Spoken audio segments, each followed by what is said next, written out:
The smell of my own blood mixed with gasoline is something I'll never forget. But what haunts me more than that twisted metal and shattered glass is the 3 dots that appeared on my phone screen when I texted my husband, begging him to save me. 3 dots that turned into the worst betrayal of my life. Before I tell you what happened next, let me ask you something.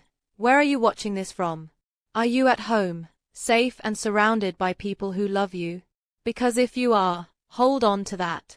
Comment below and let me know where you're from, because after what I'm about to tell you, you'll understand why trust became a luxury I could no longer afford. My name is Sarah, and until 6 months ago, I believed I was living the American dream. I was 34, married to my college sweetheart Marcus for 12 years, living in our dream house in Roseville, California. I worked as a pediatric nurse at Sutter Medical Center. He was a successful financial advisor, and we had plans. God, we had so many plans. If you've ever built your entire life around someone, if you've ever trusted someone so completely that you forgot where you ended and they began, then you need to hear this story. And if my story saves even one person from what I went through, please hit that subscribe button. Because sometimes, the people we think will catch us when we fall are the very ones who push us over the edge. Marcus and I met at UC Davis during our sophomore year. I was studying nursing, he was in business, and we were both broke college kids sharing ramen noodles and big dreams. He used to walk me to my night shift at the campus library, even when it meant he'd miss hanging out with his fraternity brothers. He'd wait for me to get off at midnight, just so I wouldn't have to walk back to my dorm alone. You're going to change the world, Sarah, he used to tell me, watching me study for my organic chemistry exams. You have this way of caring for people that's going to heal so many hearts. I fell hard. The kind of love that makes you believe in fairy tales and forever. When he proposed during our senior year with a ring he'd saved for months to buy, working double shifts at the campus bookstore, I said yes before he even finished asking. Our wedding was small but perfect. My mom cried through the entire ceremony, and Marcus's best friend Jake gave a speech about how Marcus had been planning our future since our first date. He's been carrying around a list of baby names in his wallet for 3 years, Jake had joked, and everyone laughed. Even Marcus blushed, but he didn't deny it. The early years of our marriage were everything I'd dreamed they'd be. We bought our first house in Sacramento, a tiny 2-bedroom bungalow with a leaky roof and a backyard that was mostly weeds. But it was ours. Marcus would come home from his entry-level job at a small investment firm, and I'd tell him stories about the kids I'd helped that day at the children's hospital. Dr. Peterson said I have a gift, I'd tell him, curled up against his chest on our second-hand couch. She thinks I should consider going back to school, maybe become a nurse practitioner. Do it, he'd say, stroking my hair. I'll support you no matter what. We're a team, remember? Those words felt like a promise carved in stone. We're a team. But success has a way of changing people, and I was too in love to see the signs. Marcus's career took off when he moved to Sterling Financial Group, one of the biggest firms in Northern California. Suddenly, he was making real money, buying expensive suits, attending client dinners that ran late into the night. Our conversations shifted from dreams and baby names to his work stories, his achievements, his goals. I'm thinking about putting an offer on that house in Roseville, he told me one night, loosening his tie after another 12-hour day. The one with the pool and the 3-car garage. Marcus, that's way over our budget, I said, looking up from the budget spreadsheet I'd been working on. As a nurse, I made decent money, but nothing compared to his growing commissions. My budget, he corrected, and something in his tone made my stomach flip. I mean, our budget. Sorry, long day. I should have paid attention to that slip. I should have noticed how he'd started saying I instead of we. How he'd stopped asking about my patients, my dreams of going back to school, my day at all. The house in Roseville was beautiful, I'll give him that. 4 bedrooms, a gourmet kitchen, a backyard that looked like something out of Better Homes and Gardens. But it felt too big, too empty, like we were trying to fill a void with square footage and granite countertops.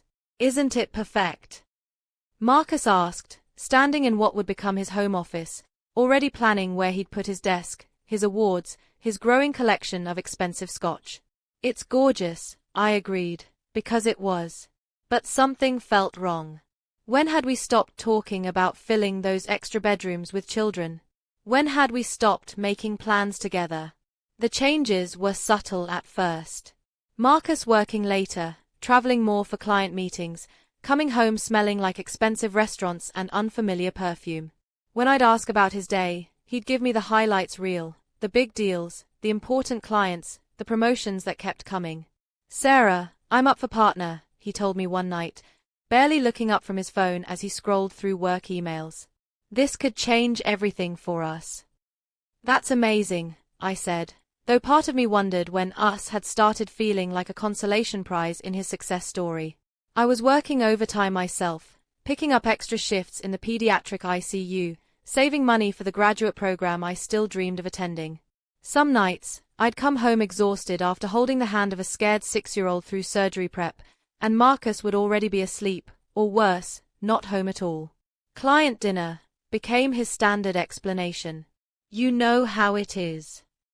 But I didn't know how it was, because he'd stopped telling me.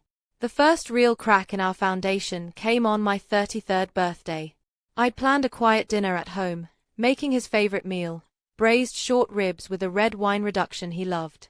I'd even bought a bottle of the expensive Cabernet he'd been talking about trying. I waited until 8, then 9, then 10.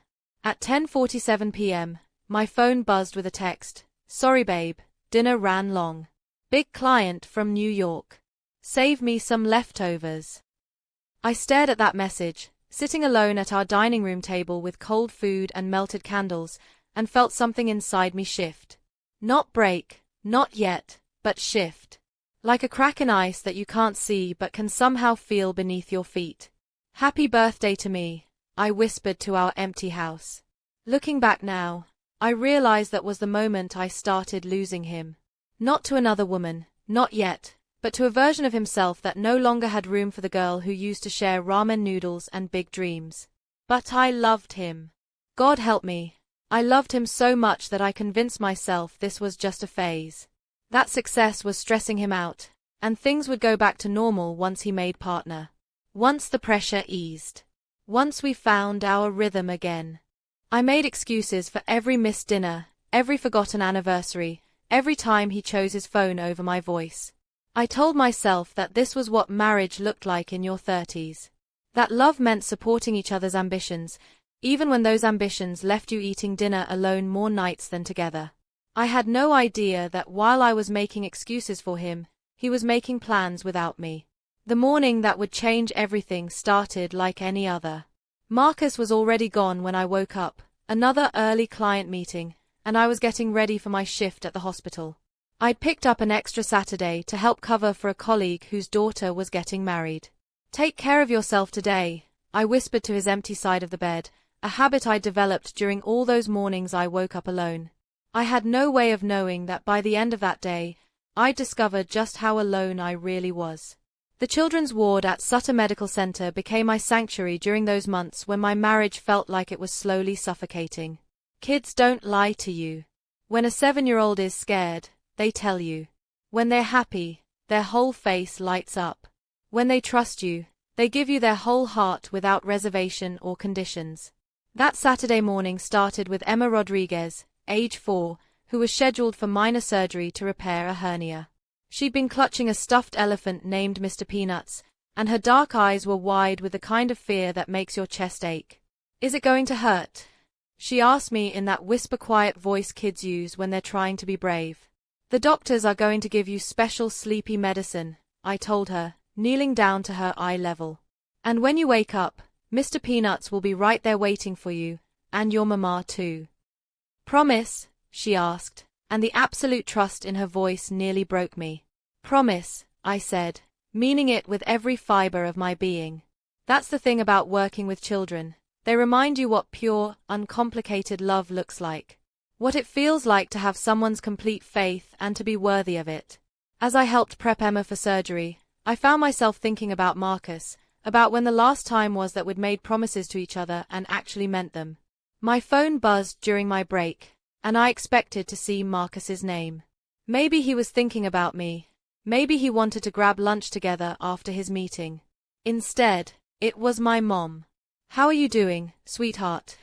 She asked in that way mothers have of sensing when something's wrong, even from 300 miles away in Los Angeles. I'm okay, Mom. Just working. On a Saturday? Doesn't Marcus mind you working so many extra shifts? I paused, watching through the window as a family in the parking lot helped their son into their car, the father carrying balloons, the mother holding the boy's hand, all three of them smiling. When had Marcus last asked about my schedule? When had he last minded that I was working too much? He's busy with work too, I said, which wasn't a lie, exactly.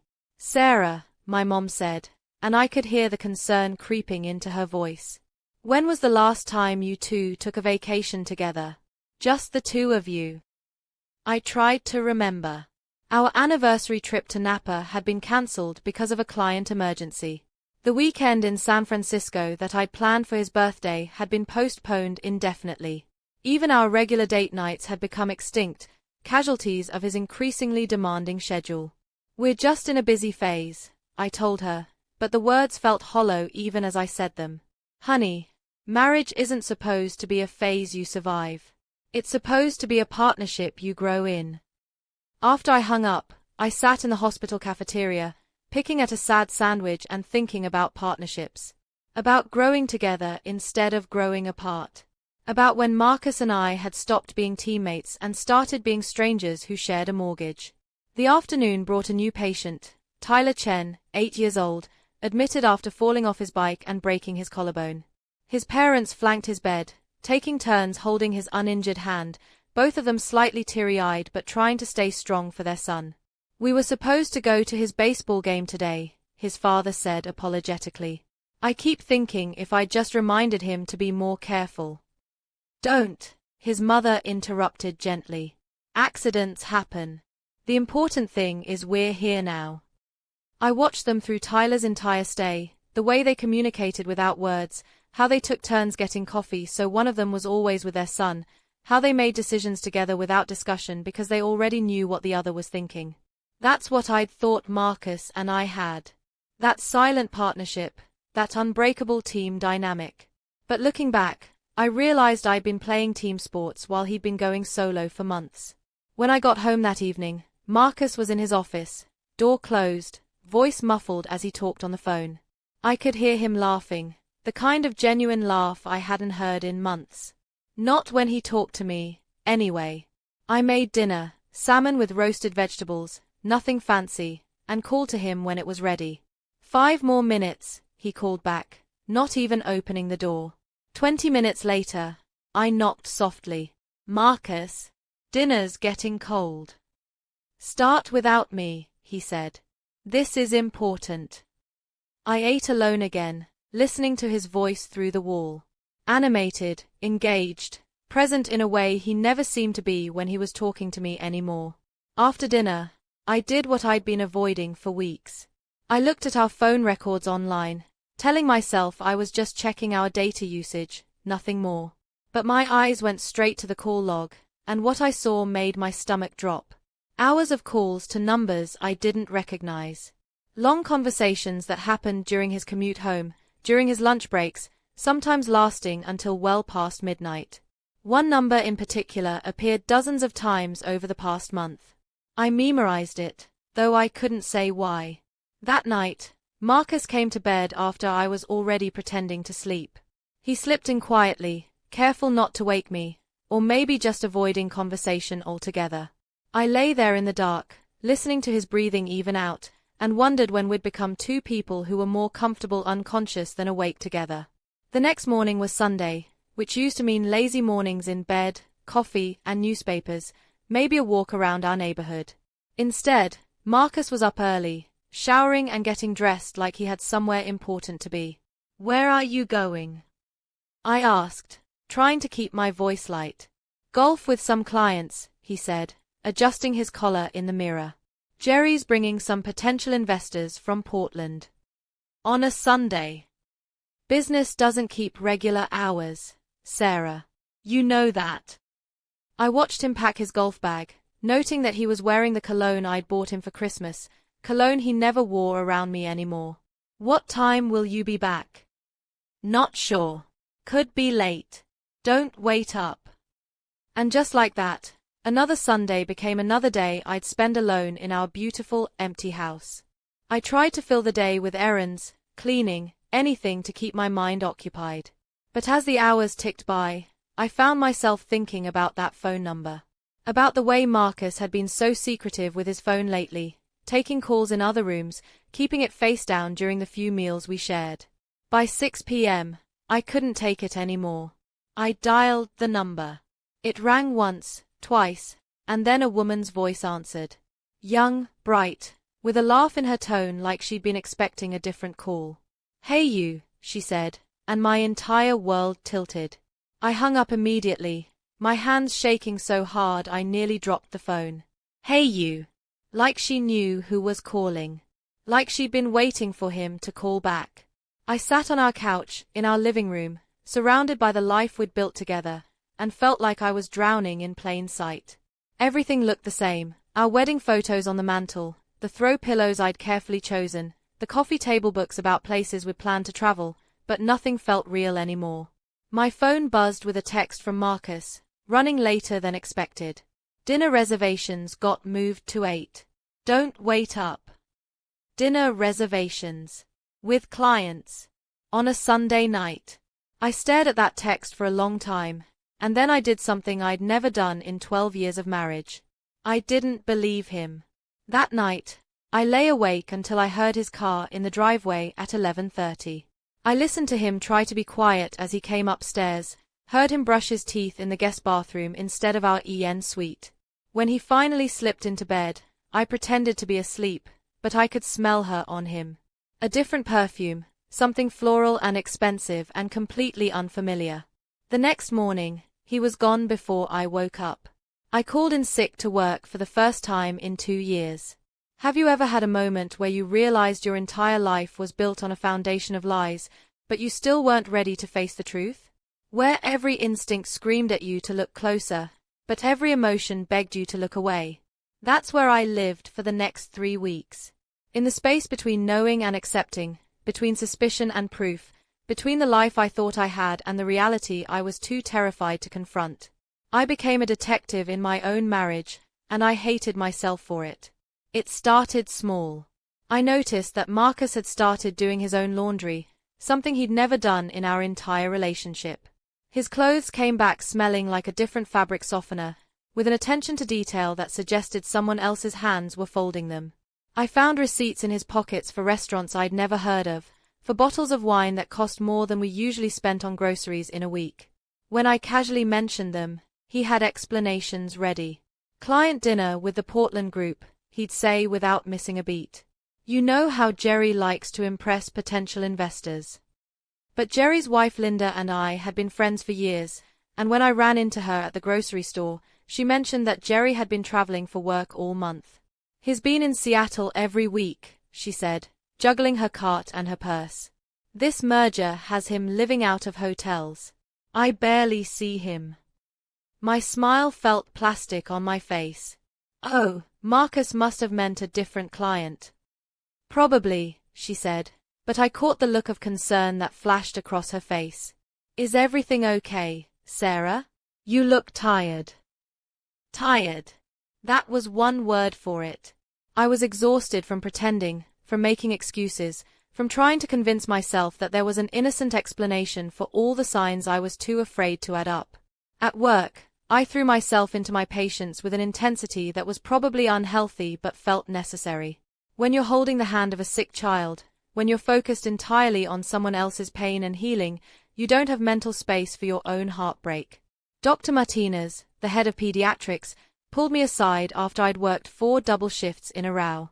Sarah, you're one of our best nurses, but you're burning yourself out, she said, her kind eyes full of concern. When was the last time you took a day off? I'm fine, I lied. I like staying busy. This isn't about staying busy. This is about running from something. Want to talk about it? I almost broke down right there in the hallway. Almost told her everything, the phone calls, the receipts, the way my husband had become a stranger who happened to share my bed. But admitting it out loud would make it real, and I wasn't ready for real yet. Just some stress at home, I said. Nothing I can't handle. She didn't look convinced, but she squeezed my shoulder. My office door is always open. That Thursday evening, I decided to cook Marcus's favorite meal, the braised short ribs that had been our tradition for special occasions. Not because we were celebrating anything, but because I was desperately trying to resurrect something that felt familiar, something that might bring back the man I married.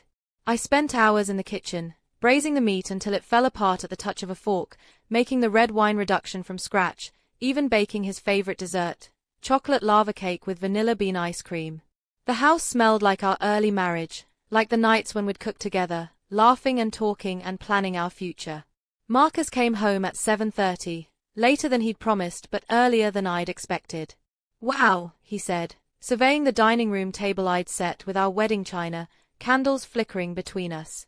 "What's the occasion?" "No occasion," I said, trying to keep my voice light. "Just wanted to do something nice." He sat down, and for a moment, it felt like old times. He complimented the food, told me about a client who'd reminded him of my dad, even laughed at one of my stories about a patient who'd insisted that his stuffed dinosaur needed its own hospital bracelet. "You're amazing with those kids," he said, and the warmth in his voice almost convinced me I'd imagined everything else. "I've been thinking about applying for the nurse practitioner program again," I said carefully. "Dr. Martinez thinks I'd be a good fit." "That's great," he said, but his attention had already drifted to his phone, which had buzzed with a notification. I watched his face change as he read the message. A smile I didn't recognize, soft and private and completely absent of the strain that seemed to follow him everywhere these days. "Work?" I asked. "Hem." He looked up, his fingers already moving across the keyboard. "Oh, yeah." Jerry had a question about tomorrow's presentation. But I could see the reflection of his screen in the window behind him, and the message thread wasn't with Jerry. It was with someone named A Red Heart Hash, and the last message read, "Missing you already." I excused myself to the kitchen, gripping the edge of the counter until my knuckles went white. In the reflection of the microwave door, I could see Marcus at the table, still typing, still smiling that secret smile. When I came back with dessert, he was putting his phone away. "Sorry about that," he said. "Crisis averted." "What kind of crisis?" I asked, setting the chocolate lava cake in front of him. "Boring work stuff. You wouldn't be interested." That phrase, "you wouldn't be interested," became his standard response to any question about his day, his calls, his sudden need to work weekends and travel more frequently. As if 12 years of marriage had taught him nothing about what interested me, as if I'd become too small to understand his increasingly complex world. The following Saturday, he told me he was going to a team-building retreat in Lake Tahoe with his colleagues. "All weekend?" I asked. "It's mandatory," he said, packing a bag with the kind of care he usually reserved for client meetings. "Jerry's idea. Says we need to work on our communication skills." I almost laughed at the irony, but it would have come out bitter, and I wasn't ready to let him see how much I was breaking. After he left, I did something that went against every principle I'd ever held about trust and privacy. I went into his home office and looked through his things. I found credit card statements for an account I didn't know existed. Charges at jewelry stores, expensive hotels, restaurants in cities he'd never mentioned traveling to. A receipt from Victoria's Secret for $200 worth of lingerie, size small. I was a medium. In his desk drawer, underneath insurance papers and investment documents, I found a printout of a rental agreement for an apartment in downtown Sacramento. A 1-year lease, starting 2 months ago, signed by Marcus Hendricks and someone named Amanda Reeves. Amanda. A Red Heart Hash. I sat in his office chair, holding that lease agreement, and felt everything I thought I knew about my life crumble around me. He hadn't just been having an affair. He'd been building a whole separate life, complete with a love nest and a woman who was already living in it. How long had this been going on? How many lies had I believed? How many nights had I made excuses for his absence while he was with her, planning a future that didn't include me? My phone rang, and Marcus's name appeared on the screen. For a moment, I couldn't move, couldn't breathe, couldn't figure out how to pretend everything was normal. "Hey," I finally answered, surprised by how steady my voice sounded. "Hey babe," he said, and I could hear laughter in the background, music, the sound of people having fun. "Just wanted to check in. How's your day?" "Fine," I said, staring at the lease agreement in my hands. "How's the retreat?" "Oh, you know. Lots of trust falls and corporate bonding. Pretty boring stuff." More laughter in the background, and then a woman's voice, faint but clear. "Marcus, come back. You're missing the best part." "I should go," he said quickly. "We're starting another session. Love you." The line went dead before I could respond. I sat there in his office, surrounded by evidence of his betrayal, listening to the silence of our empty house, and realized that I was completely, utterly alone. But I wasn't broken. Not yet. If you've ever discovered that the person you trusted most in the world has been living a double life, you know that there's a moment, just one moment, where you get to choose who you're going to become. The victim who falls apart, or the woman who decides to take back her power. I was about to find out which one I was. The next 2 weeks passed in a strange, suspended reality where I lived 2 lives simultaneously. During the day, I was Sarah the pediatric nurse, competent and caring, holding it together for families in crisis. During the night, I was Sarah the detective, methodically gathering evidence of my husband's betrayal with a precision that both impressed and terrified me.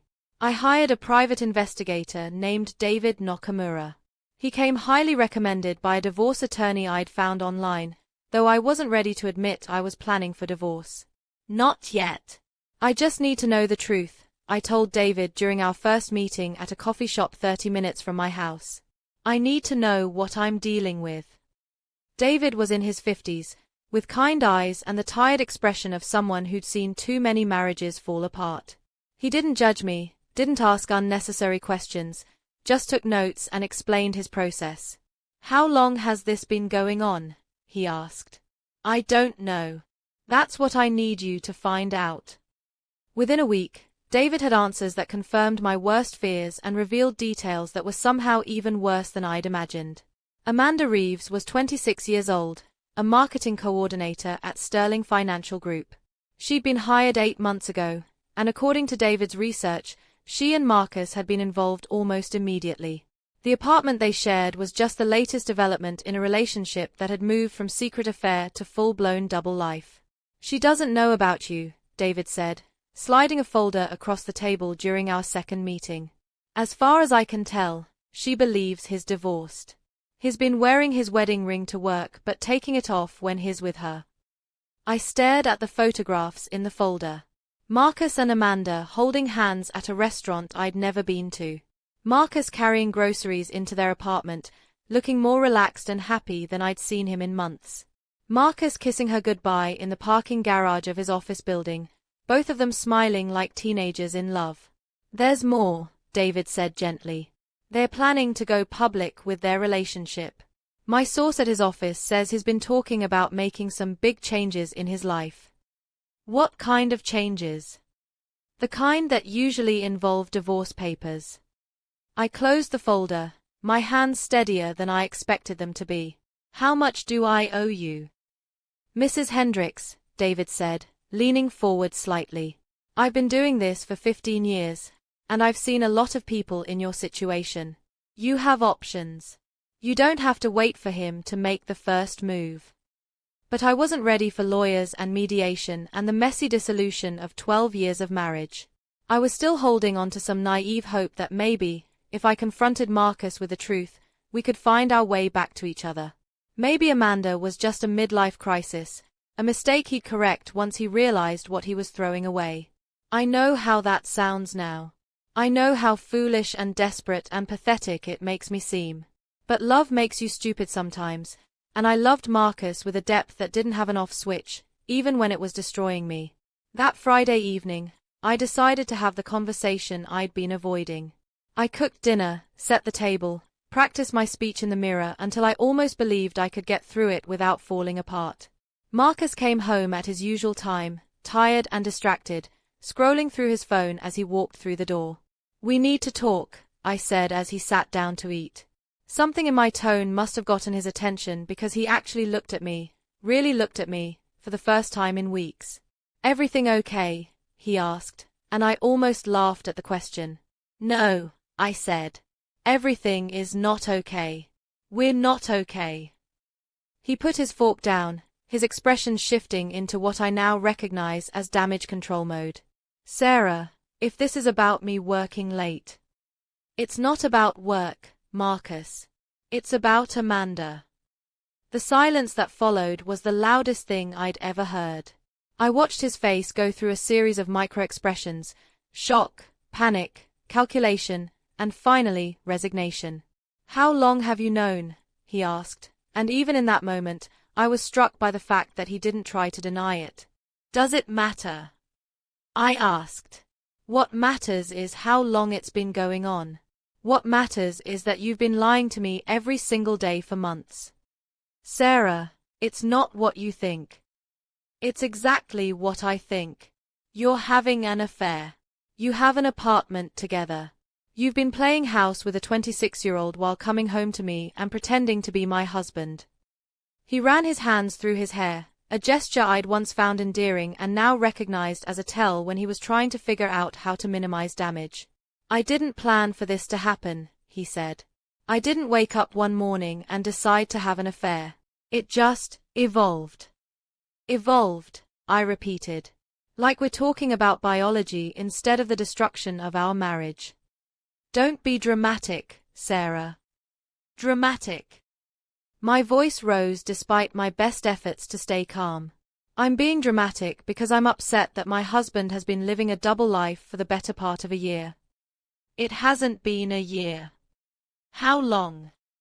He was quiet for so long that I thought he wasn't going to answer. When he finally spoke, his voice was barely above a whisper. 6 months. Maybe 7. 7 months. 7 months of lies, of making love to me while thinking about her, of sitting across from me at this same table while planning a future that didn't include me. Do you love her? I asked, and immediately hated myself for asking. Because there are some questions where the answer doesn't matter, where asking them only serves to torture yourself with information you can't undo. Sarah. Do you love her? Yes, he said, and the word hit me like a physical blow. I'm sorry. I never meant for it to happen, but yes. I love her. I nodded, surprised by how calm I felt. Like I was watching this conversation happen to someone else, like I was floating above the wreckage of my marriage instead of sitting in the middle of it. What happens now? I asked. I don't know, he said. I need time to figure things out. Time to figure things out, I repeated. You've had 7 months to figure things out. What exactly are you still unclear about? This is complicated, Sarah. We have history. We have a house, a whole life together. I can't just throw that away. But you already have, I thought. You threw it away the first time you kissed her, the first time you told her you loved her, the first time you signed a lease for an apartment where you could play pretend with someone else. I'm going to stay at my sister's for a few days, he said. Give us both some space to think. Don't, I said quietly. Don't what? Don't pretend this is about thinking. Don't pretend you're going to your sister's. Just go to Amanda. Go to your apartment. Go to your other life. Just stop lying to me. He opened his mouth to argue, then closed it. For just a moment, I saw a flash of the man I'd married, the one who used to walk me to work and plan our future and promise me we were a team. But it was gone before I could hold on to it. I'll pack a bag, he said. I watched him go upstairs, listened to him moving around our bedroom, opening drawers and closets. When he came back down with a suitcase, I was still sitting at the table, our dinner growing cold between us. Sarah, he said, pausing by the door. I'm sorry. I really am. I never wanted to hurt you. But you did, I said, looking at him directly for the first time since we'd started this conversation. You did hurt me. And the worst part is, you've been hurting me for months and I've been making excuses for you. I've been protecting you from my own pain." He left without another word. I sat at our dining room table until well past midnight, surrounded by the remnants of what was supposed to be a conversation that might save our marriage but turned out to be its funeral instead. And somewhere in those quiet hours, something inside me shifted. The desperate, pleading wife who wanted to fight for her marriage began to transform into someone harder, someone who was tired of being the only one fighting. By the time I went to bed, alone in our king-size bed, I had made a decision. I wasn't going to wait for Marcus to figure things out. I wasn't going to be the woman who begged her husband to choose her over his mistress. I was going to take back control of my life, and I was going to make sure that when the dust settled, I wasn't the only one left standing in the wreckage. The morning after Marcus left, I woke up alone for the first time in 12 years, and instead of feeling devastated, I felt something I hadn't experienced in months: clarity. I called in sick to work and spent the day doing something I should have done weeks ago. I started planning my exit strategy. But not the kind you might expect. I wasn't ready to wave the white flag and surrender everything I'd built to my husband and his 26-year-old girlfriend. First, I made coffee. Real coffee, not the weak brew Marcus preferred. I sat at our kitchen island with a yellow legal pad and started making lists. Assets, debts, evidence, goals. Our house was worth approximately $850,000. Marcus's retirement account had grown substantially since his promotion. We had a joint savings account with enough money to start over, if I needed to. But more importantly, I had something Marcus didn't know I had: documentation of every lie, every secret expense, every hidden account I'd discovered. If you're going through something similar, let me give you some advice that might save your life. Document everything. Take photos. Save receipts. Screenshot text messages. Because when someone is rewriting the story of your marriage to justify their betrayal, the truth becomes your most valuable weapon. My phone rang around noon. David Nakamura. Mrs. Hendricks, I have some information you need to know. Your husband filed paperwork yesterday to remove you from his life insurance policy and change the beneficiary. I felt like I'd been slapped. To who? Amanda Reeves. That's when it hit me. This wasn't a midlife crisis. This wasn't some confused man trying to figure out what he wanted. This was a calculated exit strategy, and he'd been planning it for months while I was still making his favorite dinner and asking about his day. There's more, David continued. He's been moving money. Small amounts, nothing that would trigger alerts, but it adds up. He's been transferring funds to a separate account for the past 4 months. How much? About $30,000 so far. $30,000. Money from our joint accounts, money I'd contributed to with every paycheck, every extra shift, every penny I'd saved believing we were building a future together. What are my options? I asked. Legally, you have several. But first, you need to protect yourself. Freeze the joint accounts. Open your own checking and savings. Get your own attorney. And Mrs. Hendricks. Yes. Do it today. Men who plan exits this methodically usually have a timeline. You don't want to be caught off guard. After I hung up, I sat in my kitchen, our kitchen, and felt the last of my naive hope die a quiet death. Marcus hadn't just fallen in love with someone else.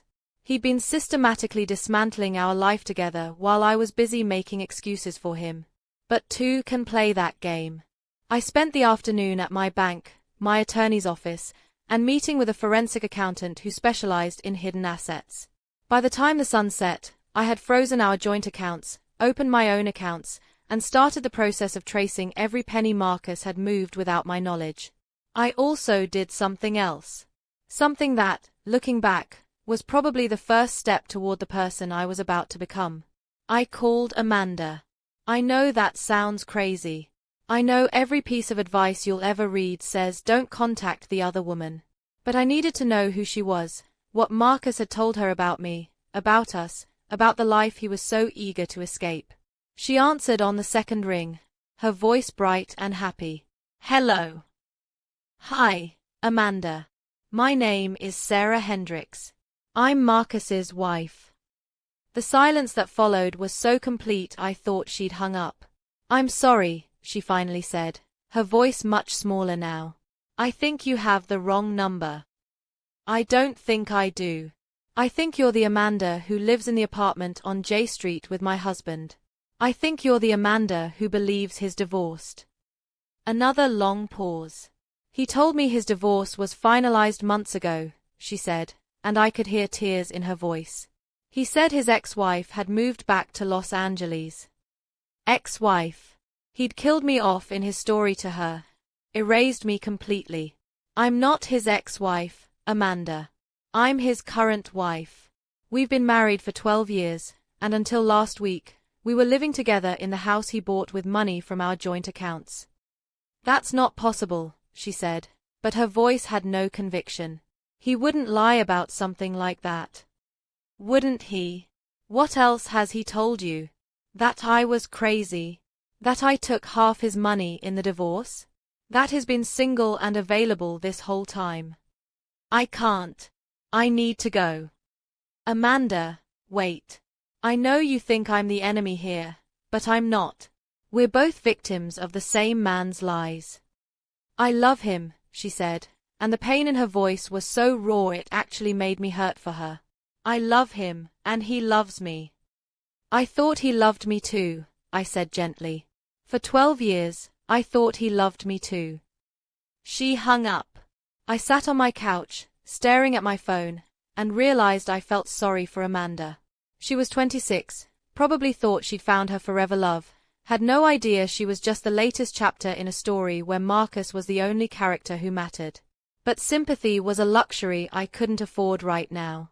That evening, Marcus called. Sarah, we need to talk. Do we? I thought you needed space to think. Amanda called me. She's upset. She said you contacted her. I did. Why would you do that? Why would you drag her into this? I almost laughed. I dragged her into this? Marcus, she's been in this for 7 months. I'm the one who just found out I was sharing my husband with someone else. You had no right to contact her. I had every right. She's sleeping with my husband. She's living in an apartment that you're paying for with our money. She's wearing jewelry that you bought with credit cards that have my name on them. I had every right to introduce myself. Sarah, please. You're making this harder than it needs to be. For who? For you. For her. Because I have to tell you, Marcus, it's been pretty hard for me this whole time. I'm trying to do the right thing here. The right thing would have been not having an affair. The right thing would have been talking to me before you decided our marriage was over. The right thing would have been honesty, but I think we're way past that now. What do you want from me? What did I want? I wanted him to take it all back. I wanted him to tell me Amanda meant nothing, that he'd made a terrible mistake, that he wanted to come home and rebuild what we'd broken. I wanted him to be the man I'd married instead of the stranger he'd become. But wanting impossible things was what had gotten me into this mess in the first place. I want a divorce, I said, and the words felt like jumping off a cliff. I want you to move your stuff out of the house.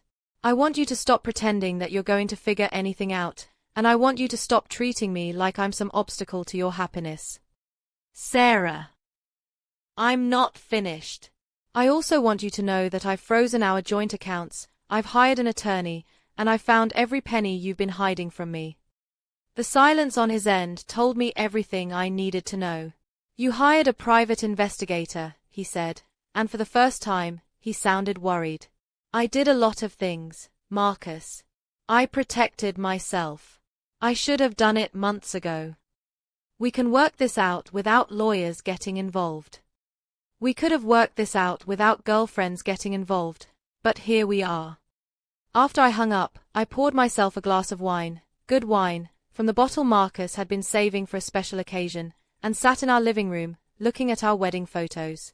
In those pictures, I looked so young, so trusting, so absolutely certain that love was enough to build a life on. That girl had no idea what was coming. Had no idea that love without respect is just pretty words, that promises without integrity are just wishes, that trust without honesty is just elaborate self-deception. But I wasn't that girl anymore. The woman staring back at me from the black television screen was someone harder, someone who'd learned that sometimes the people who promise to protect you are the ones you most need protection from. And that woman was just getting started. 3 weeks later, I was a different person entirely. Not broken, as Marcus had probably expected, but sharper, focused, dangerous in ways I was only beginning to understand. My attorney, Patricia Chen, was a shark in a tailored suit who specialized in high-conflict divorces. During our third meeting, she laid out Marcus's latest offer. He'd take the house, his retirement accounts, and most of our assets, and he'd graciously allow me to keep my car and half the furniture. He's joking, right? I asked. I don't think he's joking, Patricia said, sliding the papers across her desk. I think he believes you're so devastated by his betrayal that you'll take whatever he offers just to make this go away quickly. What does he think this is, the 1950s? Some men think their wives are so dependent on them, so broken by abandonment, that they'll accept anything to avoid a fight. Marcus apparently thinks you're one of those women. I looked at the settlement offer, itemizing 12 years of marriage like a grocery list, and felt something cold and calculating settle in my chest.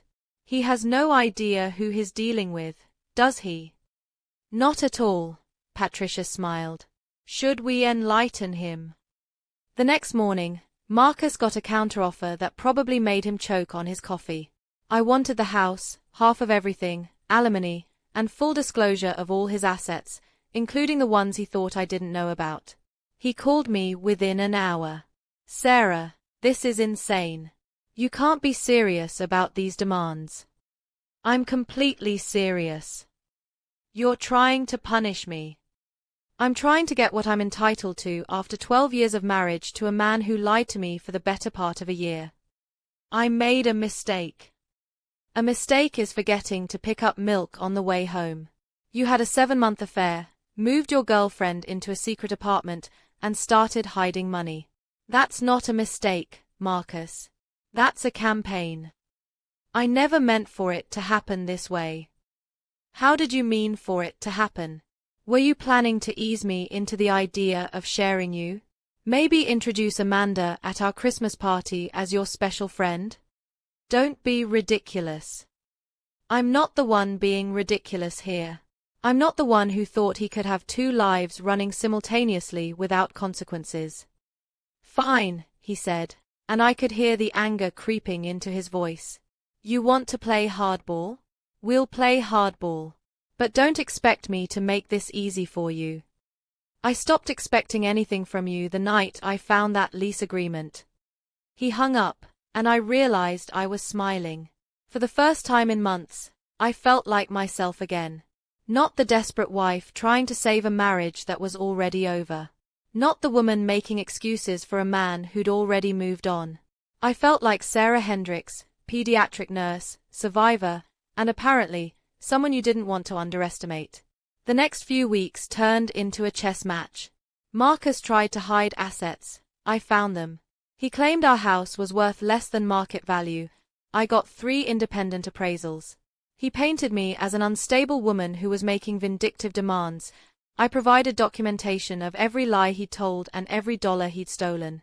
During this time, I was still working at the hospital, still taking care of sick children, still being the competent professional everyone expected me to be.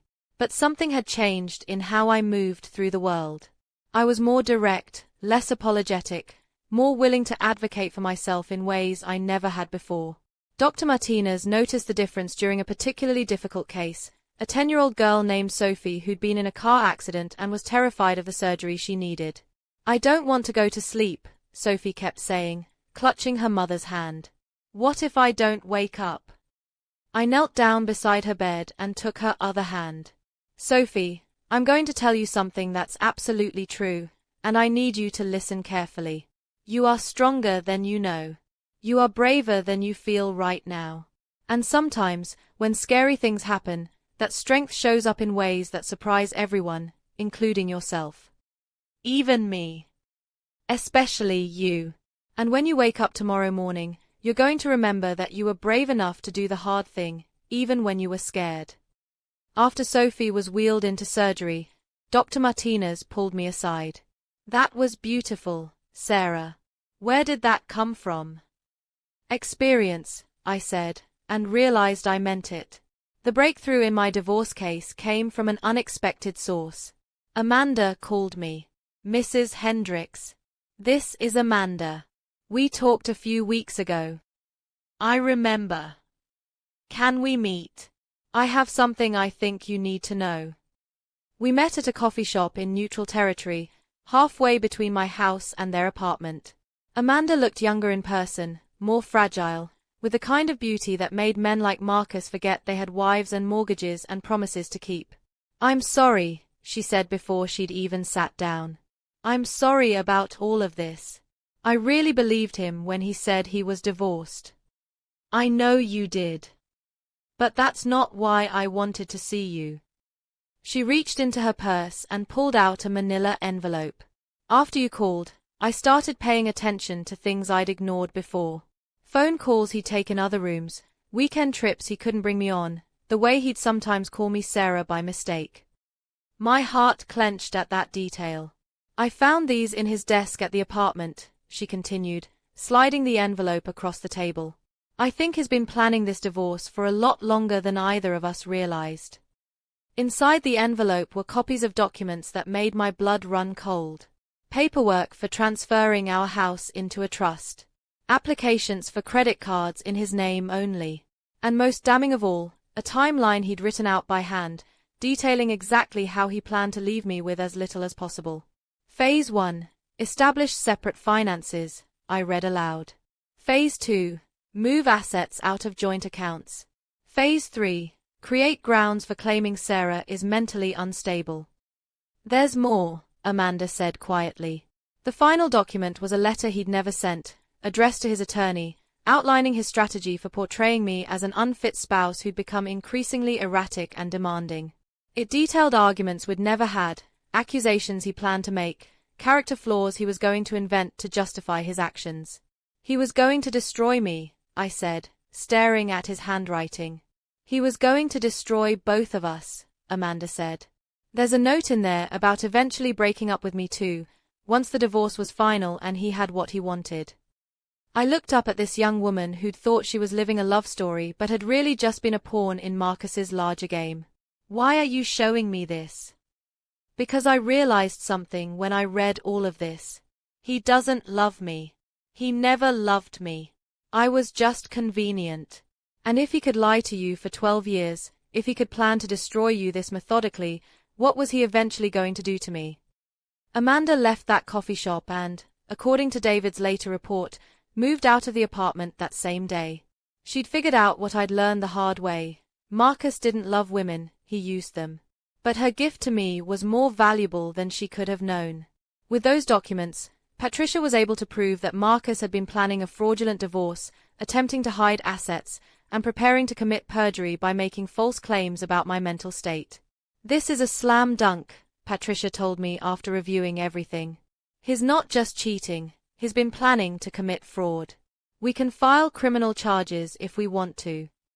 What would you recommend? I'd recommend we use this information to get you everything you're entitled to and then some. Men like your husband think women like you are weak, that you'll just take whatever scraps they offer. Let's show him exactly how wrong he is. The settlement we offered Marcus after Amanda's revelations was even more aggressive than my original demands. The house, 60% of all assets, substantial alimony, and all attorney fees. His attorney called it extortion. Patricia called it justice. Marcus called me furious and desperate. Sarah, this is insane. You're trying to ruin me. I'm trying to get fair compensation for 12 years of marriage to a man who was actively plotting against me. I wasn't plotting against you. I have your handwritten timeline, Marcus. I have your plans to claim I was mentally unstable. I have documentation of every asset you tried to hide and every lie you were prepared to tell. The silence on his end was so long I thought the call had dropped. How did you get that? Does it matter? The question is, do you want to settle this quietly, or do you want me to file criminal charges for fraud and let your colleagues at Sterling Financial Group read about it in the newspaper? We settled out of court 2 weeks later. I got the house, more money than I'd ever expected, and something even more valuable, the knowledge that I was stronger than anyone, including myself, had ever imagined. The day our divorce was finalized, I stood in the parking lot of the courthouse and called my mom. "It's over," I said. "How do you feel?"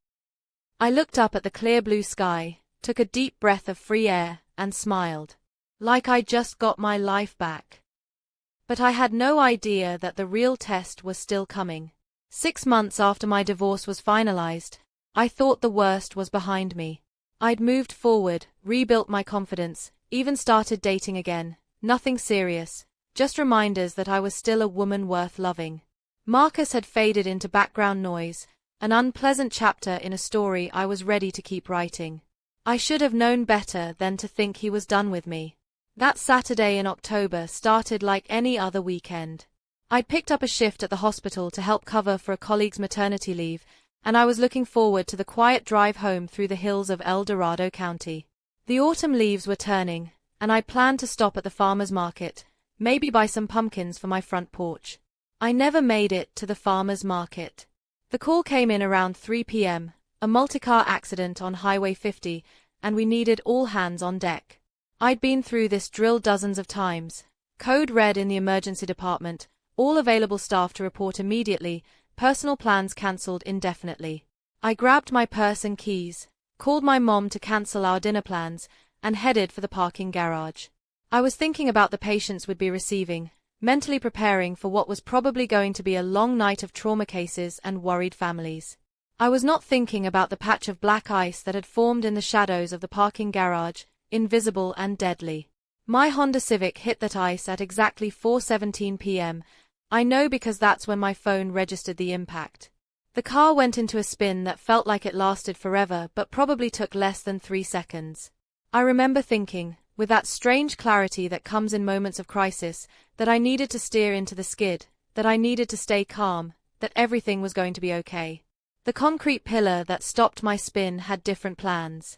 The impact threw me forward hard enough that my seatbelt locked and probably saved my life, but the force of the collision compressed 3 vertebrae in my lower back and sent my head into the side window hard enough to crack the glass.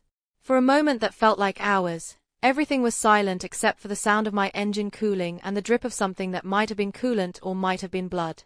When I tried to move, the pain that shot through my lower back was unlike anything I'd ever experienced.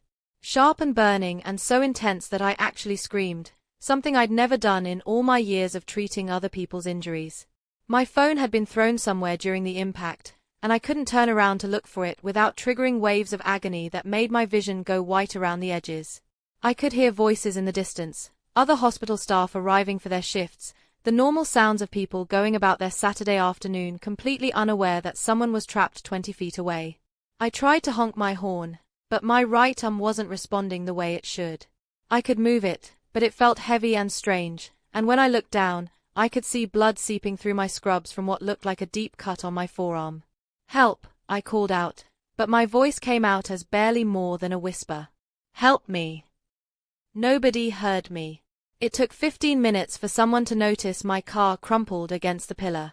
15 minutes during which I had plenty of time to think about how quickly everything can change, how you can go from being the person providing emergency care to being the person desperately needing it. The paramedics who responded were people I knew, Jerry Patel and Lisa Wong, both of whom I'd worked with during countless emergency situations. The irony wasn't lost on me. "Sarah. Jesus, Sarah, are you okay?" Jerry's face appeared at my window, and I'd never been so happy to see someone I knew. "Can't move," I managed. "Back. Something's wrong with my back." The next hour was a blur of careful extraction, transport, x-rays, and the kind of medical attention I'd provided to thousands of patients but had never needed myself. My supervisor, Dr. Martinez, took personal charge of my care, which should have been comforting but somehow made everything feel more serious. 3 compressed vertebrae, she explained when the x-rays came back. "You're going to need surgery, probably within the next few days." The good news is there's no apparent spinal cord damage, but Sarah, this is going to be a long recovery. How long? Months. Maybe a year before you're back to full capacity. You're going to need help, especially for the first few weeks. That's when I realized I needed to call Marcus. I know how that sounds. I know that after everything he'd put me through, after the lies and the betrayal and the systematic attempt to destroy me, calling my ex-husband should have been the last thing on my mind. But in that moment, lying in a hospital bed with a back that might never fully heal, Marcus was still the person I'd called during every crisis for 12 years. Muscle memory is a powerful thing, and pain makes you reach for familiar comfort, even when that comfort comes from someone who's already proven they can't be trusted. Lisa found my phone in the wreckage and brought it to me in the ER. My hands were shaking as I scrolled through my contacts, looking for his name. The phone rang 4 times before he answered. Sarah, what's going on? Marcus, I said, and I could hear the pain and fear in my own voice. I've been in an accident. I'm at Sutter Medical, and I need someone to pick me up. What kind of accident? Are you okay? Car accident. My back. I hurt my back pretty badly. They're going to discharge me tonight, but I can't drive, and I need. I paused, hating how weak I sounded, how desperate. I need someone to help me get home. The silence on the other end of the line lasted long enough that I started to wonder if the call had dropped. Marcus, are you there? Yeah, I'm here. Listen, Sarah, this is really bad timing. I'm actually having dinner right now, and… Dinner can wait, I interrupted. Marcus, I'm hurt. I'm scared. I just need someone to drive me home and maybe help me get settled. Please. Another pause, shorter this time, but loaded with something I couldn't quite identify. Let me call you back, okay? I need to figure some things out. The line went dead. I stared at my phone, unable to process what had just happened. Figure some things out? I was lying in a hospital bed, barely able to move, and he needed to figure some things out? 10 minutes later, my phone buzzed with a text message. I'm at lunch with my new wife, can't just leave. I read those words 3 times before they sank in. New wife. Marcus had gotten remarried. My fingers were trembling as I typed back, okay. Because what else do you say when you realize that the person you'd spent 12 years building a life with has replaced you so completely that your emergency doesn't even register as important enough to interrupt his lunch date? But I wasn't done being surprised. 20 minutes after I sent that text, a police officer appeared in my hospital room. Officer Janet Rodriguez, according to her badge, with kind eyes and the sort of no-nonsense demeanor that immediately made me feel safer. Mrs. Hendricks, I understand you were in an accident today. Yes, but I don't understand why you're here. It was just a single-car accident in the hospital parking garage. No other vehicles involved. I'm here about something else, she said, pulling up a chair beside my bed. We got a call about an hour ago from someone who was concerned about your well-being. They said you'd been in an accident and that your emergency contact had refused to help you. I blinked, confused. I don't understand. Who called you? A nurse named Amanda Reeves. She said she used to know your ex-husband, and she was worried about you. Amanda. Amanda had somehow found out about my accident and had called the police because Marcus wouldn't help me. She gave us some background information, Officer Rodriguez continued, about your recent divorce, about some concerning behavior from your ex-husband. She was worried that leaving you alone and injured might be part of a pattern of emotional abuse. I'm not sure I understand what that has to do with police involvement. Officer Rodriguez leaned forward slightly. Mrs. Hendricks, when someone deliberately abandons their injured ex-spouse, especially when there's a documented history of emotional and financial abuse, that can constitute criminal negligence under California law, particularly when that person has remarried without finalizing certain legal obligations. What legal obligations? Your ex-husband never updated his emergency contact information at his workplace. According to Sterling Financial Group, You're still listed as his primary emergency contact and next of kin. But more importantly, there are some discrepancies in his recent marriage license that we need to discuss with him. My pain medication was making it hard to follow all the details, but I was starting to understand that Amanda's phone call had triggered something bigger than just a welfare check. What kind of discrepancies? The kind that suggest he might have committed bigamy. His marriage to Amanda Reeves was never properly annulled, and there are questions about whether his recent marriage to— She checked her notes. Rebecca Morrison was legal. The room started spinning, and not just from the medication. He married Amanda 6 months ago, according to public records. But then he married Rebecca Morrison 3 months ago without dissolving the marriage to Amanda. And technically, his divorce from you had some irregularities that may not have been properly resolved. Officer Rodriguez stood up. We're going to need to speak with Mr. Hendricks about several potential violations. Would you like us to let him know that you're being well cared for and don't need his assistance anymore? I closed my eyes, trying to process everything I'd just learned. Marcus hadn't just moved on from me, he'd apparently moved on from Amanda too, and had possibly committed multiple felonies in the process. Mrs. Hendricks. Yes, I said quietly. Please let him know that I'm fine and that he doesn't need to worry about figuring anything out anymore. Officer Rodriguez smiled. We'll make sure he gets the message. After she left, I lay in my hospital bed, staring at the ceiling and marveling at the strange turns life can take. I'd called my ex-husband for help and ended up triggering a criminal investigation.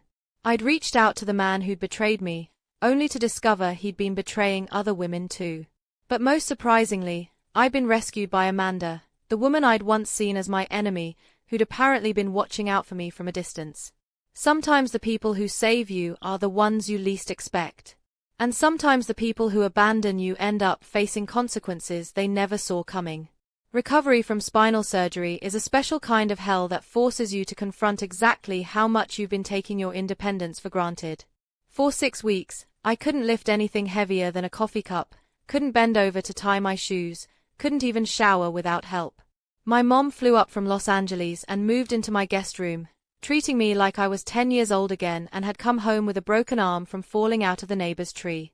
She cooked my favorite foods, set up a recovery station in the living room with everything I might need within arm's reach, and never once said "I told you so" about Marcus, even though I could see it in her eyes every time his name came up. You're stronger than you know, Mija, she told me one afternoon as she helped me walk from the couch to the kitchen, my first real exercise in weeks. But being strong doesn't mean you have to do everything alone. It was good advice, but I'd spent so many years being the one who took care of everyone else that accepting help felt like admitting defeat. At the hospital, I was the nurse who stayed late, who picked up extra shifts, who never called in sick. In my marriage, I'd been the one who made excuses for Marcus's behavior, who smoothed over problems, who took responsibility for keeping us together. Learning to let other people take care of me was almost harder than learning to walk without pain again. The investigation into Marcus's marriage situation turned into something much bigger than anyone had expected. Officer Rodriguez had been right about the irregularities. Not only had Marcus committed bigamy by marrying Rebecca while still legally married to Amanda, but the financial fraud he'd attempted during our divorce had triggered federal interest when investigators discovered he'd been using the same tactics with other clients at Sterling Financial Group. Your ex-husband is in serious trouble, Patricia Chen told me during a phone call 3 weeks after my accident. The FBI is investigating him for wire fraud, and the State Attorney General's office is building a case for bigamy and identity theft. Identity theft. He's been using Amanda's personal information to open credit accounts, apparently without her knowledge. She only found out when she tried to apply for a car loan and discovered her credit had been destroyed. I thought about Amanda, 26 years old and trying to rebuild her life after discovering that the man she'd loved had been using her in ways she probably never imagined. How is she handling all of this? Better than you might expect. She's cooperating fully with the investigation, and she's been asking about you. Apparently, she feels responsible for not warning you sooner about what Marcus was planning. The irony wasn't lost on me. Amanda and I had both been victims of the same man's manipulation, and instead of being enemies, we'd ended up inadvertently helping each other escape. A week later, Amanda called me directly. "Mrs. Hendricks, this is Amanda. I hope it's okay that I'm calling." "It's okay. And please, call me Sarah." "Sarah, I wanted to apologize for everything. I know I was part of destroying your marriage, even if I didn't know it at the time." "Amanda, you were lied to just as much as I was. Maybe more." "I keep thinking about things differently now," she said. "About how he talked about you, about how he explained why your marriage ended. He made it sound like you were this cold, distant person who didn't understand him, who wasn't supportive of his success." I almost laughed, but it came out bitter. "And what do you think now?" "I think he was describing himself. Everything he said about you, the coldness, the distance, the lack of support, that's exactly how he treated me once the novelty wore off." "How are you doing now, with everything that's come out?" "Honestly, I'm embarrassed. I'm 26 years old, and I let a man completely destroy my life because I thought I was in love. But I'm also angry, really angry, and I want him to pay for what he's done to both of us." That anger in her voice was something I recognized. It was the same cold fury that had sustained me through the divorce, the same determination that had helped me fight back when Marcus tried to portray me as unstable. "There's something else," Amanda continued. "The investigators want to talk to you about Rebecca." "Rebecca? His new wife. She's not who Marcus thinks she is." It turned out that Rebecca Morrison, Marcus's third wife, was a private investigator who'd been hired by one of Marcus's clients to investigate suspected financial irregularities. Instead of revealing herself, she'd gone undercover, allowing Marcus to court her, marry her, and in the process, provide her with access to all the evidence she needed to build a comprehensive case against him. "She's been recording everything," Amanda told me. "Conversations about how he defrauded you, how he planned to do the same thing to me, how he's been stealing from his clients for years. She has recordings of him bragging about how easy it was to manipulate emotional women into giving him whatever he wanted." I sat in my living room, my back still aching from the surgery, trying to process the fact that Marcus was about to be taken down by a woman he thought he was manipulating. "How long has this been going on?" "According to Rebecca, she's been building this case for 8 months. She knew about you, knew about me, knew about everything. She let him think he was seducing her while she was actually collecting evidence to destroy him." The poetic justice was almost too perfect to believe. 2 days later, I got a call from Detective Sandra Williams with the Sacramento Police Department. "Ms. Hendricks, we're preparing to arrest Marcus Hendricks on multiple charges including wire fraud, bigamy, and identity theft. Given your history with the defendant and the evidence you provided during your divorce proceedings, we'd like you to be present when we serve the warrant." "Present how?" "We understand that Mr. Hendricks is currently having lunch at Romano's restaurant on J Street with the woman he believes is his wife. We'd like you there when we place him under arrest, as a witness to ensure he doesn't try to destroy evidence or contact potential co-conspirators." Romano's. The same upscale Italian restaurant where Marcus used to take clients, where he'd probably taken Amanda during their affair, where he was now playing house with a woman who was about to end his freedom. "When?" "This afternoon at 1 p.m. Are you able to be there?" My back was still healing, and sitting for long periods was uncomfortable, but I wouldn't have missed this for anything. "I'll be there." At 12:45 p.m., I walked into Romano's restaurant for the first time in my life. It was exactly the kind of place Marcus would choose: expensive, pretentious, the sort of establishment where he could feel important while spending money he'd stolen from other people. I spotted him immediately. He was sitting at a corner table, wearing one of his expensive suits, gesturing animatedly as he talked to a woman I assumed was Rebecca.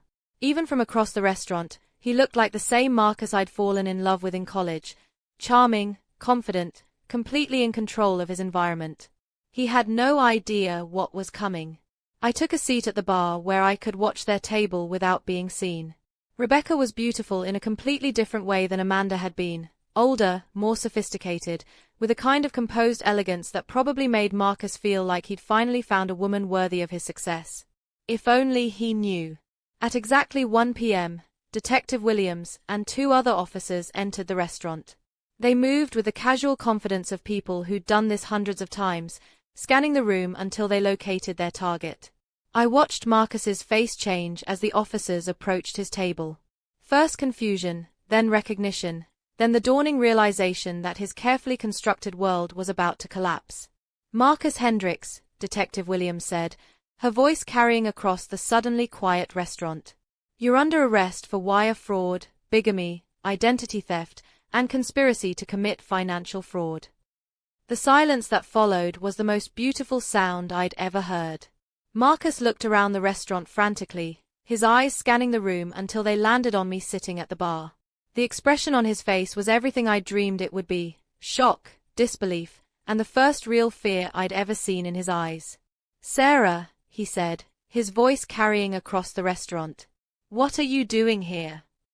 I stood up slowly, my back protesting but my resolve solid, and walked over to his table. "I'm here to watch you finally face the consequences of your choices," I said calmly.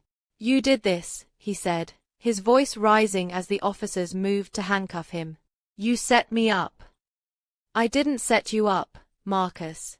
You set yourself up every time you lied, every time you stole, every time you thought you were smarter than everyone around you." Rebecca, who had been sitting quietly throughout this entire exchange, finally spoke. "Actually, Mr. Hendricks, I set you up." She reached into her purse and pulled out a small recording device. "Every conversation we've had over the past 3 months has been recorded. Every time you bragged about manipulating Sarah, every time you described how you planned to steal from Amanda, every detail about your financial fraud schemes. All of it." The look on Marcus's face was worth every moment of pain he'd put me through. "You're Rebecca Morrison, private investigator, hired by Westfield Investments to investigate your financial crimes against their clients," she continued. "And Marcus, the marriage certificate you think makes me your wife? It's fake. Just like everything else in your life." As the officers led Marcus away in handcuffs, he kept looking back at me, as if he couldn't quite believe this was really happening. "This isn't over, Sarah," he called out as they reached the restaurant door. "You think you've won, but this isn't over." I followed them outside and watched as they put him in the back of the police car. Just before they drove away, I walked over to the window where he was sitting. "Marcus," I said, loud enough for him to hear through the glass. "Remember when you told me I wouldn't be interested in your work problems? It turns out I was very interested. Interested enough to make sure everyone knew exactly what kind of man you really are." The car pulled away, taking Marcus toward a future that would include prison time, financial ruin, and the complete destruction of everything he'd thought he was building. I stood on the sidewalk outside Romano's, feeling the California sun on my face, and realized that for the first time in over a year, I felt completely free. Rebecca appeared beside me, extending her hand. "Sarah Hendricks, I presume. I've heard a lot about you. All bad, I'm sure." "On the contrary. Marcus talked about you constantly, usually when he was trying to justify his behavior to himself. The way he described you told me everything I needed to know about who the real victim was in this situation." We walked to a nearby coffee shop, where Rebecca explained the full scope of Marcus's crimes. He'd been embezzling from client accounts for over 2 years, using the money to fund his lifestyle and his affairs. The apartment he'd shared with Amanda, the expensive gifts, the fancy restaurants, all of it had been paid for with stolen money. "He's looking at 15 to 20 years in federal prison," Rebecca told me. "The evidence is overwhelming." "And Amanda?" "Amanda's cooperating with the prosecution. She'll testify about the identity theft and financial abuse. Her testimony, combined with yours and the recordings I made, will ensure he gets the maximum sentence." As we talked, I realized that Marcus had been wrong about so many things, but mostly about this. He'd thought that women like Amanda and me were weak, that would be too emotional or too damaged to fight back effectively. Instead, 3 women, Amanda, Rebecca, and myself, had brought down a man who'd thought he was untouchable. A week later, Amanda and I met for coffee. She looked different somehow, older and wiser, like she'd shed something heavy and was still getting used to the lightness. I keep thinking about what you said that first time you called me, she told me. About how we were both victims of the same man's lies. I didn't understand it then, but I do now. What do you understand? That he never loved either of us. We were just props in his story about himself. You were the stable wife who made him look successful, and I was the young girlfriend who made him feel desirable. Neither of us was real to him. But we're real to ourselves, I said. And we're real to each other. I've been thinking about that too. About how he tried to make us enemies when we should have been allies. We sat in comfortable silence for a moment, two women who'd been through hell and had somehow found their way to something that felt like friendship. Sarah, Amanda said finally, I want to thank you. For what? For not hating me. For understanding that I was as much a victim as you were. For calling the police when I was worried about you after your accident. Most women wouldn't have been that generous. Most women haven't had their lives completely demolished by the same man, I replied. It changes your perspective on who the real enemy is. 6 months later, Marcus was sentenced to 18 years in federal prison. He pled guilty to avoid a longer sentence, but even with the plea bargain, he'd spend the next 2 decades behind bars. I didn't attend the sentencing. I was busy with more important things. My recovery, my return to work, the new life I was building from the ashes of everything he tried to destroy. But I heard that he looked older, diminished somehow, like prison had already started breaking down the man who'd once thought he could manipulate his way through life without consequences. Amanda sent me a text after the sentencing, it's finally over. But it wasn't over. It was just the beginning. 2 years after Marcus's arrest, I was sitting in my backyard, in the house I'd fought to keep, watching the sunset paint the sky in shades of gold and pink. My back had healed completely, stronger than it had been before the accident. My career had flourished in ways I'd never expected. And for the first time in years, I was genuinely happy. The doorbell rang, and I found Amanda on my front porch, holding a bottle of champagne and grinning like she'd won the lottery. What are we celebrating? I asked, stepping aside to let her in. I got the job, she said, practically bouncing with excitement. The marketing director position at Crawford & Associates. The one I interviewed for last week. Amanda, that's incredible. We'd stayed in touch over the past 2 years, our friendship growing from shared trauma into something genuine and supportive. I'd watched her rebuild her credit, finish her bachelor's degree, and slowly transform from the broken young woman who'd been victimized by my ex-husband into a confident professional who knew her worth. There's more, she said, settling onto my couch with the easy familiarity of someone who'd spent many evenings here. Remember how I told you I'd been seeing someone? The teacher from your night class. David. And Sarah. She held up her left hand, where a simple but beautiful engagement ring caught the light, he proposed.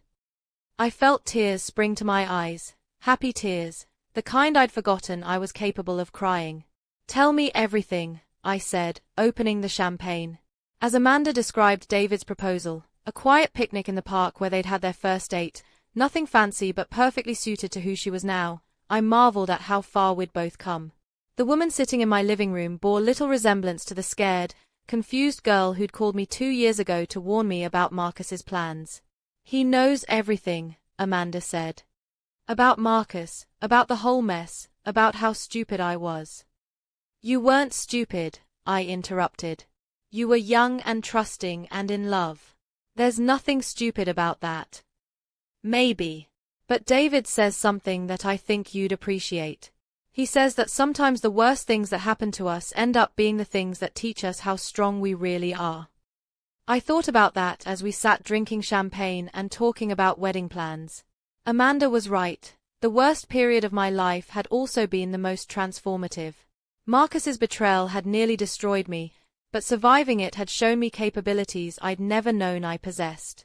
My phone buzzed with a text from Dr. Martinez. Are you free for lunch tomorrow?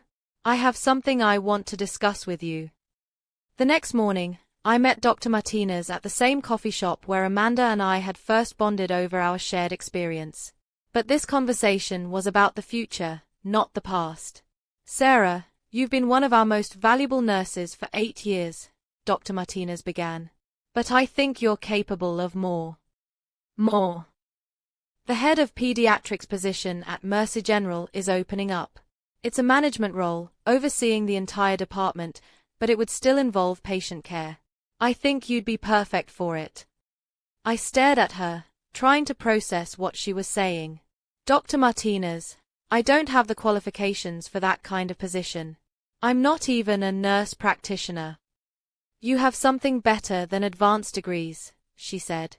"You have experience, intuition, and the kind of leadership skills that can't be taught. Plus, the position comes with funding for continuing education. You could get your master's degree while working." The old Sarah, the one who'd spent 12 years making herself smaller to accommodate Marcus's ego, would have immediately listed all the reasons why she wasn't qualified, why someone else would be better suited, why she should be grateful for what she already had. The new Sarah looked Dr. Martinez in the eye and said, "When do I start?" 6 months later, I was settling into my new office at Mercy General, looking out at the pediatric ward where I'd have oversight of 40 nurses and responsibility for some of the sickest children in Northern California. It was terrifying and exhilarating and everything I'd never known I wanted.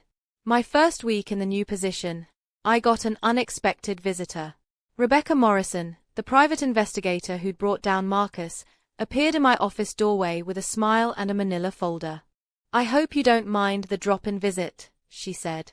"I was in the area and wanted to see how you were doing." "Rebecca, this is such a surprise. Come in, sit down. How are you?" "I'm well. Still investigating cheating spouses and financial fraud, but I have to say, the Marcus Hendricks case was one of my most satisfying." "How so?" "Usually, my clients are just looking for evidence for divorce proceedings. But your case was different. You weren't just a victim seeking vindication. You were a woman who decided to fight back. That made all the difference in how the investigation unfolded."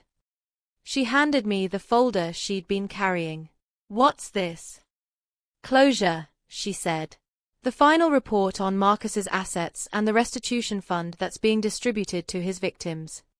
I opened the folder and found documents detailing the sale of Marcus's remaining assets, including the downtown apartment where he'd lived with Amanda, and the distribution of funds to everyone he'd defrauded. "There's a check in there for you," Rebecca said.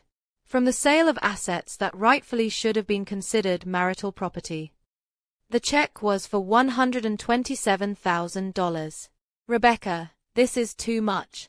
I already got what I was owed in the divorce settlement." "This isn't about what you were legally owed," she said. "This is about what you deserved. Marcus stole more from you than money. He stole years of your life, your sense of security, your ability to trust. The least the justice system can do is make sure you benefit financially from his downfall." That evening, I called my mom to tell her about the unexpected windfall. "What are you going to do with it?" she asked. I looked around my house, the house I'd fought to keep, that had become my sanctuary and symbol of independence. "I'm going to use part of it to pay off the mortgage," I said. "And the rest?" "I think I'm going to start a foundation." "What kind of foundation?" "Something to help women who are going through divorces from financially abusive spouses. Legal aid, private investigators when they need them, counseling services. The kind of help I wish I'd had when I was trying to figure out how to fight back." "That sounds perfect, Mija. Your father would be so proud." A year later, the Sarah Hendricks Foundation for Women's Financial Justice had helped 37 women navigate divorces from abusive spouses, provided funding for private investigators in cases involving hidden assets, and connected women with attorneys who specialized in high-conflict divorces. Amanda was my first board member, using her marketing background to help raise awareness and funds. Rebecca served as our primary investigator, working cases at reduced rates for women who couldn't afford private help. During our first annual fundraiser, I stood in front of a room full of donors and supporters and told my story publicly for the first time. 3 years ago, I began. I thought I was married to a man who loved me. I thought I knew who I was, what my life looked like, where my future was headed. In the space of a few months, I discovered that almost everything I believed about my life was a lie. I looked out at the audience, mostly women, many of whom probably had their own stories of betrayal and recovery. But I also discovered something else. I discovered that I was stronger than I'd ever imagined. That I was braver than I'd ever been tested to be. And that sometimes, when someone tries to destroy you, the best response is to become indestructible. The applause was warm and sustained, but more importantly, I saw recognition in the faces looking back at me. These were women who understood that survival wasn't just about getting through trauma, it was about using that experience to become someone who could help others do the same. After the event, Amanda approached me with tears in her eyes. "You know what I realized listening to you speak tonight," she said. "What?" "Marcus thought he was the main character in our stories. He thought we were just supporting characters in his narrative about success and conquest. But he was wrong. He was never the main character. We were." She was right. Marcus had been a catalyst, a plot device, a crisis that forced us to discover who we really were when everything familiar was stripped away. But the real story, the one worth telling, was about 3 women who refused to be victims, who found strength in solidarity, who transformed their pain into purpose. A few months later, I got a letter from Marcus in prison. It was the first contact I'd had from him since his arrest, and I almost threw it away without reading it. But curiosity won. The letter was 8 pages long, filled with apologies that felt calculated rather than genuine, explanations that sounded more like excuses, and requests for forgiveness that felt more like manipulations. "I know I hurt you," he wrote. "I know I made mistakes. But I need you to understand that I never stopped loving you. Everything I did was because I was confused, not because I wanted to cause you pain." I read the entire letter twice, then folded it carefully and put it in my desk drawer. Not because I was keeping it as some kind of memento, but because it reminded me of something important. People who hurt you will often try to rewrite history to make themselves feel better about their choices. They'll minimize their actions, maximize their regrets, and ask for forgiveness as if it's something they're owed rather than something they need to earn. But forgiveness isn't about them. It's about you. And I had already forgiven Marcus, not because he deserved it, but because carrying that anger was like drinking poison and expecting him to get sick. I wrote him back, but not the letter he was expecting. "Marcus," I wrote, "I forgive you. Not because you've earned it, but because I refuse to let you occupy any more space in my mind than you already have. You were a chapter in my life, but you're not the whole story. The best parts of who I've become happened after you were no longer part of my life." I mailed the letter and never heard from him again. That night, I sat in my backyard with a glass of wine, looking up at the stars and thinking about the journey that had brought me here. From a broken woman sitting in an empty house, to a divorce survivor, to a hospital administrator, to someone who was helping other women find their strength. The person I was now was someone I couldn't have imagined 3 years ago. Stronger, more independent, more aware of my own worth. Not in spite of what Marcus had done to me, but because of how I'd chosen to respond to it. If someone had told me, during those dark months when I was discovering his betrayal, that I'd end up grateful for the experience, I would have thought they were crazy. But sitting in my garden, surrounded by the life I'd built from the ashes of everything he'd tried to destroy, I realized that grateful was exactly what I was. 5 years after my divorce was finalized, I stood in the hallway of Mercy General Hospital, watching Amanda walk toward me in a wedding dress that made her look like she was floating on air. She was getting married in the hospital chapel, partly because it was where we'd first started building our friendship, and partly because David's grandmother was a patient there and couldn't travel to a traditional venue. "You look absolutely beautiful," I told her, adjusting her veil. "I'm nervous," she admitted, her hands shaking slightly as she held her bouquet. "Good nervous or bad nervous?" "Good nervous. Like I'm about to start the best part of my life." I walked her to the chapel doors, where her father was waiting to escort her down the aisle. As she took his arm, she looked back at me. "Sarah, you know you saved my life, right?" "You saved your own life, Amanda." I just answered the phone. No, it was more than that. You showed me what it looked like to fight for yourself instead of fighting for someone who didn't deserve it. The ceremony was small but perfect. David was everything Marcus had pretended to be: kind, honest, present in every moment with the woman he loved. When they exchanged vows, Amanda's voice was strong and clear, with none of the uncertainty that had characterized her during the Marcus years. At the reception, I found myself talking to David's sister, a woman named Carol who was going through her own messy divorce. "I don't know how to do this," she confided over cake and champagne. 22 years of marriage, and I feel like I don't know who I am without him." "That's exactly where you start," I told her. "With not knowing who you are. Because the person you discover you've been all along is usually much more interesting than the person you were pretending to be." "How do you know that?" I smiled, thinking about the woman I'd been 5 years ago, the one who made excuses for her husband's behavior, who made herself smaller to accommodate his ego, who believed that love meant accepting whatever scraps of attention someone was willing to give her. Because I used to be married to someone who made me forget who I was. And losing him turned out to be the best thing that ever happened to me. Carol looked skeptical, which I understood.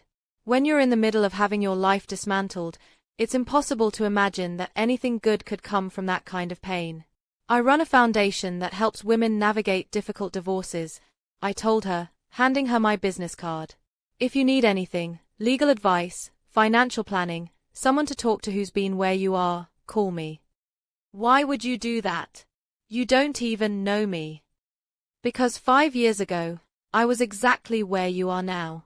And I wish someone had handed me a card and told me I didn't have to figure it all out alone." Later that evening, after Amanda and David had left for their honeymoon and the reception had wound down, I walked through the hospital where I'd spent the past decade of my career. The pediatric ward was quiet, most of the children sleeping peacefully, but I could see the night nurses making their rounds, providing comfort and care in those vulnerable hours when families needed it most. Dr. Martinez found me standing by the window that looked out over the city. "Reflecting on the day?" she asked. "Reflecting on everything. On how much can change in just a few years." "You've changed this place," she said. "The pediatric department has the lowest turnover rate in the hospital, the highest patient satisfaction scores, and a waiting list of nurses who want to work here. That's all because of your leadership.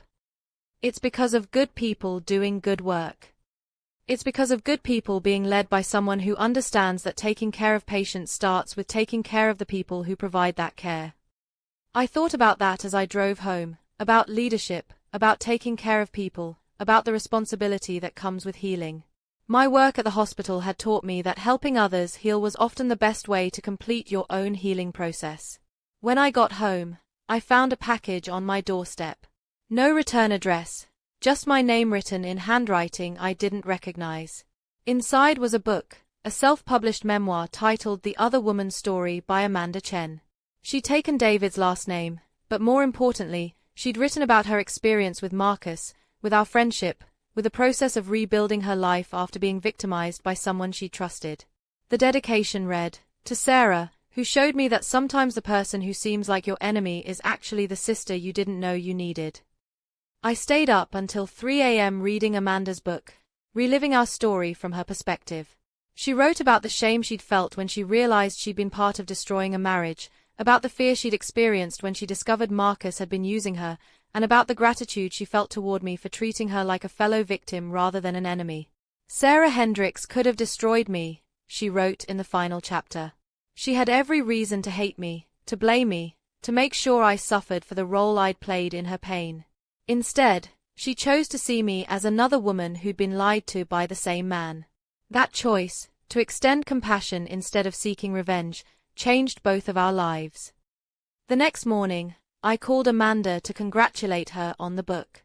"I hope it's okay that I wrote about you," she said. "I changed your name and some details, but the heart of the story is true. It's more than okay. It's important. There are probably thousands of women who need to read this, who need to understand that they're not alone in this kind of experience." That's what I hoped. "And Sarah, there's something else I wanted to tell you. David and I are going to start trying for a baby. The happiness in her voice made me smile. Amanda had gone from a broken young woman who'd been used and discarded to a confident wife who was ready to build a family with someone who truly loved her. That's wonderful news. I keep thinking about what you said once, about how sometimes the worst things that happen to us end up being the foundation for the best things. If I hadn't gone through the Marcus situation, I never would have met David. I would have stayed with Marcus, probably gotten pregnant with his baby, and spent years trying to make a relationship work with someone who was incapable of real love. Everything happens for a reason, I said, though I was still working on believing that completely. Do you really believe that? I thought about the question. Did I believe that Marcus's betrayal had happened for a reason? That my marriage had to be destroyed for me to become who I was now? That Amanda and I had needed to go through that trauma to become friends? I believe that we can create reasons, I said finally. We can take the things that happen to us, good and bad, and find ways to make them meaningful. That's not the same as everything happening for a reason, but it might be better. That afternoon, I had lunch with Rebecca, who was in town working on a new case. How's business? I asked. Booming, unfortunately. It seems like there are more Marcus Hendricks types out there than I would have hoped. Any cases similar to ours? A few. But I've started doing something different. When I find women who are being deceived, I give them your foundation's card. Let them know they have options beyond just gathering evidence for divorce court. How's that working out? Better than you might expect. Most women don't realize they have the right to fight back strategically. They think their only choices are to suffer in silence or to have an emotional confrontation that makes them look unstable. I nodded, remembering my own journey from desperation to strategy, from victim to victor. Speaking of which, Rebecca continued, I have some news about Marcus. I was surprised by my reaction, a small twist in my stomach, like an old injury responding to changes in the weather. What kind of news? He's up for parole next year. He's served 5 years of his 18-year sentence, and with good behavior, he might get out in 7 or 8 more years. I sat with that information for a moment. Marcus, getting out of prison, potentially returning to the world while still relatively young, still capable of starting over. How do you feel about that? Rebecca asked. Honestly, I feel nothing. He's a stranger to me now. The man I was married to, the one I loved, that person never really existed. Marcus was always who he is now, I just didn't see it clearly. That's healthy. It's taken me 5 years to get here. 5 years to stop caring what happens to him, to stop defining myself in relationship to what he did to me. As Rebecca and I parted ways, I realized something important. I had stopped thinking about Marcus months ago. He'd become irrelevant to my daily life, to my sense of self, to my plans for the future. The man who'd once been the center of my universe had faded to background noise. That evening, I was working in my garden, something I'd started doing after Amanda's wedding as a way to create beauty and growth in my own space, when my neighbor's daughter ran over to show me a picture she'd drawn. Miss Sarah, look what I made. 8-year-old Lucy held up a crayon drawing of stick figures labeled My Family. There was her mom, her dad, her little brother, and in the corner, a figure labeled Miss Sarah who helps people. That's beautiful, Lucy. But I'm not part of your family. Yes, you are, she said with the absolute certainty that only children possess. You're our chosen family. That's what Mom says. She says sometimes the best family is the people who choose to love you, not just the people who have to. Chosen family. I thought about that as Lucy ran back to her house, leaving me with her drawing and a truth I hadn't quite articulated before. Amanda was my chosen family. Rebecca was my chosen family. The women at the foundation, the nurses I worked with, the patients whose families I helped navigate crisis, all of them were chosen family.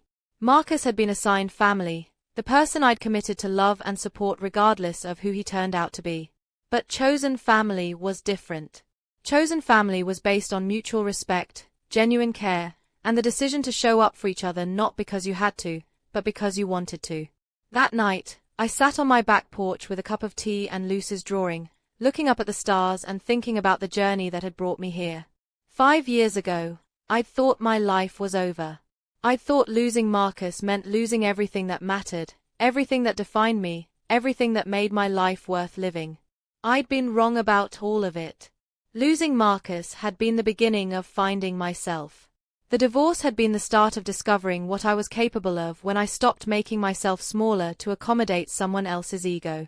The betrayal had taught me the difference between love and manipulation, between partnership and control, between building someone up and breaking them down. My phone buzzed with a text from Amanda. Thank you for being my maid of honor today. Thank you for being my friend. Thank you for showing me what real strength looks like. I typed back, thank you for reminding me that sometimes the people who hurt us lead us to the people who heal us. As I got ready for bed that night, I caught sight of myself in the bathroom mirror. The woman looking back at me was someone I barely recognized from 5 years ago. Stronger, more confident, more comfortable in her own skin. Successful in ways that had nothing to do with who she was married to. Happy in a way that came from within rather than from external validation. The old Sarah had defined herself by her relationship to Marcus, as his wife, his supporter, his excuse maker, his victim. The new Sarah defined herself by her own choices, her own values, her own capacity to create meaning and joy and purpose in her life. If I could go back and warn the broken woman sitting in that empty house 5 years ago, I would tell her this. The man who's destroying your life right now is actually freeing you to become who you were always meant to be. The betrayal that feels like the end of your story is actually just the end of the first chapter. The best parts are still coming. But more than that, I'd tell her something that took me 5 years to fully understand. You don't need anyone to save you. You just need to decide to save yourself.